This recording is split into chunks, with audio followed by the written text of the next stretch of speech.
frères et sœurs. J'espère que vous allez bien par la grâce de Dieu. Donc voilà, je me présente, je m'appelle Jordan. Voilà, le samedi 16 mai, j'ai rencontré un frère qui s'appelle Semaya et que vous connaissez sûrement. Donc voilà, ces derniers mois, il est très motivé dans les métros à exporter cette parole qu'il a en lui et que nous avons tous. Mais lui, il a eu cette démarche, excusez-moi, il a eu cette démarche d'aller dans le métro, d'aller tout seul et voilà quoi, de partager sa foi, tout simplement, sa foi pas ses idées. Et c'est pas basé sur une théorie ou quoi, mais c'est basé tout simplement sur la Bible. Donc voilà, il a partagé ça et j'étais avec lui dans le métro et c'était tellement impressionnant, tellement inédit. Des fois, je voyais ça par le passé et bon, ça ne me faisait rien, on va dire. Enfin, ça me faisait quelque chose, mais ça m'a pas pris, ça m'est pas venu à l'idée aussi de faire ça parce que bon, je n'étais pas tellement investi comme je le suis actuellement. Mais voilà, c'est un frère avec qui j'ai passé une bonne après-midi. Et non, franchement, il a quelque chose. Il a quelque chose et c'est l'un, je pense, des acteurs sur Paris qui va vraiment faire du bruit pour God, pour Jésus-Christ. Pareil aussi pour les autres, que ce soit B. White, Alec, Axel, excusez-moi, Mario, Isaiah aussi, avec qui j'ai passé une bonne journée, une partie de journée à la Défense. Non, il y a quelque chose qui est en train de se faire. Et, voilà, juste pour vous dire que Jésus est bon, Jésus est grand. Et que c'est à nous-mêmes aussi de faire le travail, de semer tout autour de Paris, de quadriller encore, de se fortifier les uns les autres. Il n'y a que comme ça que le royaume va s'agrandir pour gagner des âmes. De ne pas se glorifier nous, mais de glorifier le nom d'un seul. Et il n'y a que comme ça qu'on peut gagner des âmes, arracher des âmes, puisque c'est un combat. Le diable ne va pas nous laisser comme ça, Satan ne va pas nous laisser comme ça, et Satan n'aime pas que les enfants de Dieu se lèvent. Donc voilà, j'ai assez parlé, les images vont parler d'elles-mêmes. Voilà, soyez bénis.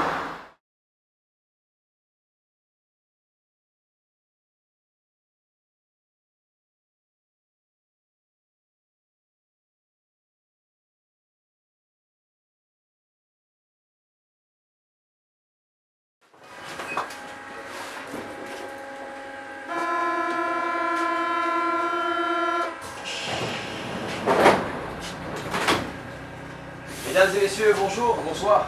Excusez-moi de vous déranger. Aujourd'hui, je viens vous faire une proposition, mesdames et messieurs. Apprendre ou à laisser. Je ne viens obliger personne, mais simplement annoncer une bonne nouvelle. Mais avant d'annoncer la bonne nouvelle, j'ai une mauvaise nouvelle. Vous savez, la mauvaise nouvelle, mesdames et messieurs, c'est quoi? C'est qu'un jour, toi qui m'écoutes, peu importe ta situation financière, familiale, et bien un jour, tu vas confronter la mort. Un jour, tu vas mourir seul. Sans ta femme, sans ton mari, sans tes enfants et les gens que tu aimes. Non seulement tu es condamné à une mort physique, mais aussi à une mort éternelle loin de Dieu. Mais j'ai une bonne nouvelle pour toi. La bonne nouvelle, c'est que Dieu est un Dieu d'amour. C'est que Dieu t'aime. Et Dieu a un plan merveilleux pour ta vie. C'est vrai. Moi qui te parle, je tiens à te dire que beaucoup d'années, j'ai vécu loin de Dieu. Beaucoup d'années, j'ai pensé qu'il n'y avait rien après la mort. Mais aujourd'hui, je me rends compte lorsque je lève mes yeux vers le ciel et je vois qu'il n'y a pas de fin dans l'univers. Je vois que l'univers est infini. Je vois que les plus grands scientifiques, notamment Einstein, Newton, eh bien ont cru en l'existence d'un Dieu créateur. Mesdames et messieurs, Dieu vous aime et Dieu a un plan merveilleux pour toi. Qui es-tu? D'où viens-tu? Et où vas-tu aller après la mort? J'aime la science, j'aime la philosophie, mais toutes ces choses sont bien uniquement sur terre. Lorsque tu vas mourir, toutes ces choses ne te serviront strictement à rien. Il y a une personne qui est venue il y a 2000 ans. Son nom c'est Jésus-Christ. Jésus a dit, tout celui qui vient à moi, je lui donnerai la vie éternelle. Tout celui qui rejette Jésus-Christ, mesdames et messieurs, rejette la vie éternelle. Vous savez, Jésus n'était pas un prophète. Jésus n'était pas un philosophe.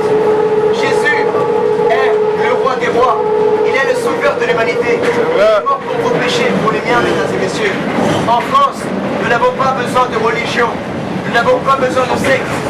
Nous avons besoin de l'amour de Dieu en Jésus-Christ. Je vous invite réellement à lire la Bible, qui est la parole de Dieu. Vous savez, les musulmans, les chrétiens et les juifs attendent le retour de Jésus. Saviez-vous que dans le Coran et dans la Bible, il est dit que Jésus reviendra à la fin du temps? Saviez-vous, mesdames et messieurs, que lorsque vous allez mourir, votre âme est éternelle? Où allez-vous aller après la mort? Si aujourd'hui tu prends la décision de te repentir de tes péchés, comme je l'ai fait il y a 5 ans en arrière, et tu demandes pardon à Dieu pour toutes les erreurs que tu as commises, Dieu est prêt à te pardonner, parce que Dieu t'aime. Tu n'as même pas idée à quel point Dieu t'aime. Dieu te demande simplement de lui ouvrir ton cœur. Regarde ton voisin, et rends-toi compte que tu repartiras sans lui, ou sans elle. Il faut que tu prennes une décision. Tu ne peux plus continuer à vivre un pied avec Dieu et un pied dans les perversités. Aujourd'hui, demande pardon aux gens que tu as blessés. Pardonne les personnes qui t'ont fait du mal. Pardonne ta femme, pardonne ton mari, pardonne tes parents. Non pas parce qu'ils le méritent, mais parce que Dieu te le demande. Parce que Dieu te pardonne tous les jours. Mesdames et messieurs, Dieu est amour. Je vous invite à connaître le véritable message de Jésus. Parce que Jésus a marqué l'histoire. Nous sommes en 2015 après Jésus. Mais tu ne connais pas Jésus-Christ, tu connais une religion. Mesdames et messieurs, passez une très bonne soirée. Et aujourd'hui, Dieu frappe à la porte de vos cœurs, ne l'oubliez jamais. Soyez bénis. Eh bien, pour vous faire une proposition, je ne viens pas vous obliger, mais simplement vous annoncer une bonne nouvelle. En vérité, j'ai une bonne et une mauvaise nouvelle. La mauvaise nouvelle, c'est que toi qui m'écoutes, tu sois riche, pauvre, célibataire, marié, européen, africain, asiatique ou bien d'Amérique, un jour, tu vas être confronté à la plus grande réalité que peut vivre un être humain. Et c'est la mort. Tu ne peux pas l'éviter. Tu peux être jeune et penser, mais j'ai la vie devant moi, ça ne m'intéresse pas. C'est ce que je pensais aussi. Tu peux être d'un âge avancé et me dire, mais j'ai vécu beaucoup trop de choses et j'ai connu plus de choses que toi. Tu n'as rien à m'apprendre. Je te dirais, Dieu ce n'est pas pour les vieux. Dieu, c'est pour tout être humain qui reconnaît ses erreurs. Aujourd'hui, je ne m'adresse pas à des gens parfaits. Je m'adresse à des personnes, des hommes et des femmes qui reconnaissent avec un cœur humble qu'ils ont commis des erreurs dans leur vie. Vous savez, mesdames et messieurs, la mauvaise nouvelle, c'est que non seulement nous sommes confrontés à une mort physique, mais la parole de Dieu nous enseigne qu'il y a une éternité loin de Dieu et près de Dieu. Si aujourd'hui, tu prends la décision de venir vers ton Créateur, de te réconcilier avec Dieu et de reconnaître tes erreurs, Dieu est prêt à te pardonner. Même si tu as été un menteur, un voleur, un tueur même. Dieu ne regarde pas ton passé, Dieu regarde ton cœur aujourd'hui. Tu sais, il y a 2000 ans, il y a une personne qui est venue sur cette terre et qui a marqué l'histoire. Nombreux personnages ont marqué l'histoire, notamment Napoléon Bonaparte, Alexandre le Grand, des gens qui ont marqué avec la violence.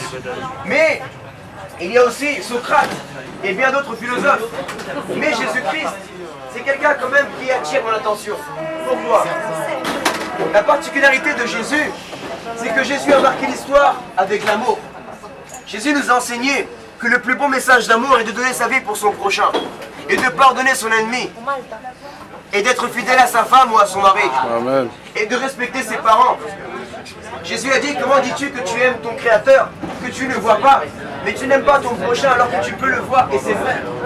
Aujourd'hui on parle d'amour, on parle de respect, il n'y a pas assez de nourriture, et les gens meurent de faim dans le monde. Mais par contre, nous avons de l'argent pour aller faire des guerres. Nous avons de l'argent pour investir dans des armes, dans des avions de chasse. Mesdames et messieurs, les divorces augmentent chaque jour, la violence augmente, la délinquance, la drogue, l'alcool. Oh mon frère, je sais qu'aujourd'hui, tu es esclave peut-être de la masturbation, tu es esclave de l'infidélité. Tu voudrais tellement être fidèle à ta femme, mais tu n'y arrives pas. Tu voudrais tellement être fidèle à ton mari, mais tu n'y arrives pas. Tu voudrais encore te battre pour ton mariage, mais tu n'y arrives pas. Tu trouves que tu as tellement donné et que ton homme, que ton mari ne fait pas la part des choses. Tu voudrais que ta femme te donne plus d'affection, mais elle ne le fait pas. Aujourd'hui, je tiens à te dire que si tu ouvres ton cœur à Jésus-Christ, Jésus non seulement pourra restaurer ton mariage, restaurer le cœur de tes enfants. C'est ça. Et t'offrir la vie éternelle. Oui. Vous savez pourquoi je vous parle de Jésus? Parce que Jésus est le seul qui est mort pour toi. Aucun prophète n'est mort pour toi, tu sais. Aucun philosophe n'est mort pour toi. Tu sais, les musulmans, les chrétiens, les juifs attendent Issa. Jésus est celui qui revient à la fin des temps. Dans le Coran, dans la Bible, il est dit que c'est Issa, c'est Jésus qui revient. Tu t'es jamais demandé pourquoi Jésus-Christ est celui qui revient? Parce que Jésus est le chemin, la vérité et la vie. Mesdames et messieurs, aujourd'hui, excusez-moi de vous déranger, mais sachez que je ne m'adresserai pas à vous si vous n'allez pas mourir un jour. Je tiens à vous dire que si aujourd'hui, vous prenez la décision d'ouvrir votre cœur à Jésus-Christ, il vous offre la vie éternelle après la mort. Maintenant, tu peux trouver ce message ridicule, et tu as le droit. Tu peux trouver ça absurde, et tu as le droit. Mais tu as aussi le droit de croire en Dieu. Tu as aussi le droit de pardonner les gens qui t'ont fait du mal, et de vivre la raison pour laquelle tu as été créé. Tu ne pourras jamais dire à ton Créateur qu'il ne t'a pas donné l'opportunité d'avoir la vie éternelle. Aujourd'hui, Dieu frappe à la porte de ton cœur. Si tu ouvres la porte de ton cœur à Dieu, eh bien, sache qu'il t'offrira la vie éternelle et tu le connaîtras réellement. Je vous invite à lire l'Évangile et passer une agréable soirée, mesdames et messieurs. Soyez bénis.